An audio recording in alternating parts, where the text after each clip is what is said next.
Hey there, hunters. Alex from East to West Hunts here. Today we're going to talk about New Mexico. Okay, so to go back a little bit in time, we've done a couple different videos here. Wyoming, elk has shut down. No more opportunity there. Arizona, elk and pronghorn has shut down as of February 14th. Can't apply anymore. Now we got a plethora of other states opening up. Just posted a recent article on that, so if you jump in, you'll see the synopsis there. But today the big topic is New Mexico and really understanding how the draw here works and what's different compared to some of the other states. So a couple things that are different. One, this state has no points. Okay, so your odds are just as good as anybody else's to get a tag. Now, you can make the case that that's horrendous, horrible, and it sucks, or you can make the case that it is the greatest thing ever and you want every state to be like that. It's total opinion of anybody's part.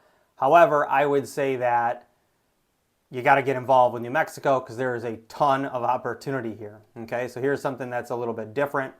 It has some different species on the docket than some other states, being that it has aoudad or Barbary sheep, ibex, oryx, and then you also have bighorn sheep, Rocky Mountain, and desert out of that. So there's a lot of opportunity. Now you also have javelina, turkey, black bear, elk, mule deer, Coues deer, the whole nine. So, or cow's deer, however you want to call it. With that said, there's a large opportunity in this state to get out in the field. Okay. Now, a couple other things to know. Typically, we'd talk about different units or different scenarios of areas, and we'd say, gosh, these are managed for trophy, and these are managed for opportunity, meaning there's just more tags available, but you're not as likely to shoot as big of an animal here, or age class. Here in New Mexico, there's actually labeling for that. So you'd be applying for what's called a standard tag or a standard unit, and then you'd also be applying for what we call a high quality or high demand tag, okay? And that's really the separation point of high demand, meaning a lot of folks are involved with it or wanting to get involved with it. And then you got the standard aspect of there's more opportunity here. Statistically, you might have higher draw opportunity here, okay? Now with that, pricing changes with that. So a couple notes, you'd see this for elk and you'd see this for deer, okay?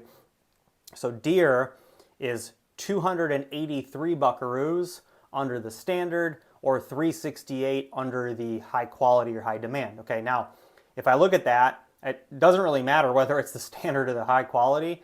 I think that's a pretty reasonable price for what you get for the opportunity in this state, and the statistical draw odds are not horrible in some of these units. So I think it's a really, really good opportunity to get involved. Elk, same thing, 548 for a standard, and then we're at 773 for the high quality or high demand. You know, if I'm thinking about some other states, let's compare it to Colorado. I mean, you'd be getting an antlerless cow elk tag for 700 and some bucks. So why not throw in here and potentially get a high quality tag or high demand tag for that same price point, right? So if you put it in reference there, I think it's a good opportunity to get involved.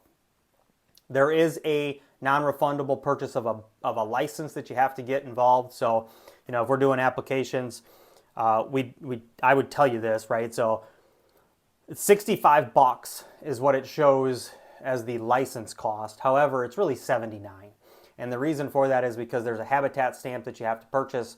There's a validation stamp permit, whatever it is, it's like $4.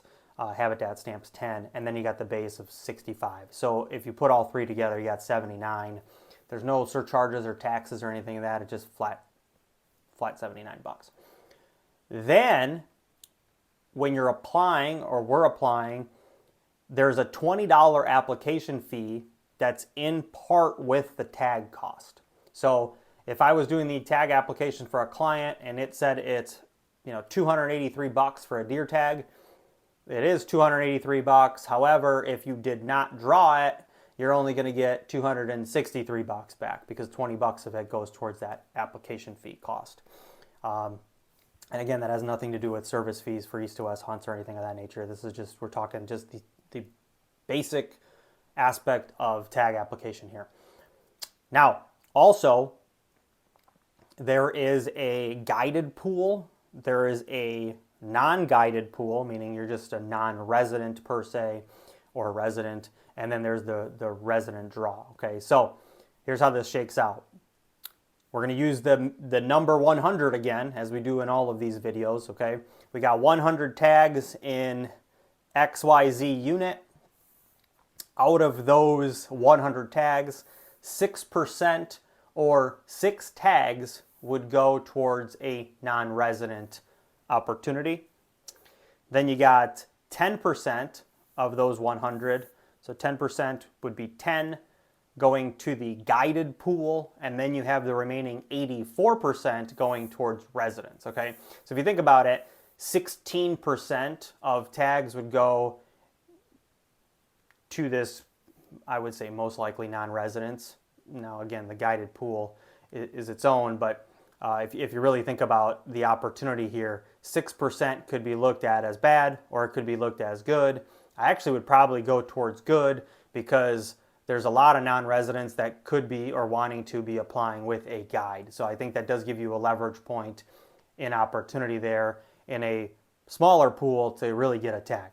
Now, also, there's a lot of landowner tag options in New Mexico. So when I'm looking at guided hunts, or I'm just looking at opportunities out there of what's being sold, there's a ton of landowner tags available. But you are probably going to be paying a pretty penny for that, because it guarantees you the tag and that hunt. So a lot of times it gets kind of bundled into a guided hunt there. So again, 6% non-resident, 10% guided pool, 84% towards the resident pool. Okay, so I think that's a really, really cool option there that you don't necessarily get in every state, and it's not separated. It's all done at the same time. Like, for example, Nevada has a guided draw that's earlier than the general draw. This is all in one case here.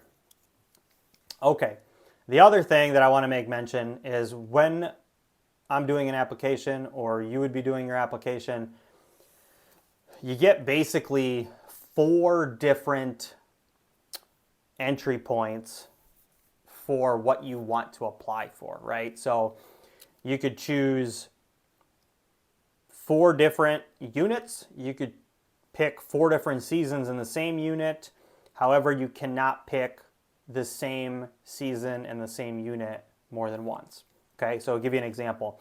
If you picked unit XYZ and you were just like, hey, I just want to apply and get involved with this unit, you could apply for their first archery, their second archery breakdown, and then 2 of their any legal weapon times, or you could do a archery muzzleloader, 2 any legal weapon dates for that same unit. Those would be your 4.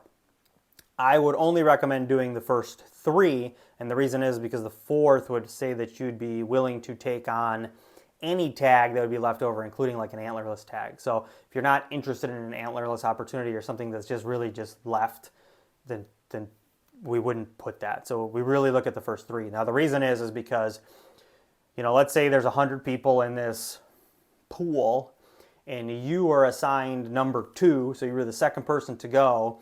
In New Mexico, they're looking at all 3 of your choices before moving on to the next person. So with that said, if your first choice was still available, you'd get the tag. If your second choice was still available, you get the tag. If your third choice was still available, you get the tag. And then if they are, great. If they're not, then they're moving on to the next person. You don't get anything. So I think that's a cool piece as well. In New Mexico, it's not like they're doing your first choice and then they're moving on to the next person and they're coming back for your second choice, so on and so forth. So all 3 of your choices do matter, but again, it's do you want to stay in that same unit, or do you want to pick different units as part of your 3? And that, again, is a big important part of your tag application strategy. So with me, when I'm really talking tag apps, I'm really looking at high priority and then maybe lowering into the standards, or, you know, right, we talk about, are you really looking at the trophy quality or do you want more opportunity? And we're really kind of basing those statistics of what's going to happen there. So there's a lot going on in New Mexico. Moral of the story, get involved. If you have questions, comment below. Please like and subscribe to the channel. Otherwise, head over to Instagram, where I would say most of the things are being posted at East to West Hunts, or you could go to the website, east2westhunts.com. book a consult if you're interested in chatting some more about getting your tag applications or hunt planning going. And otherwise, remember, until next time, to scout, hunt, and repeat. Have a good one. Thanks.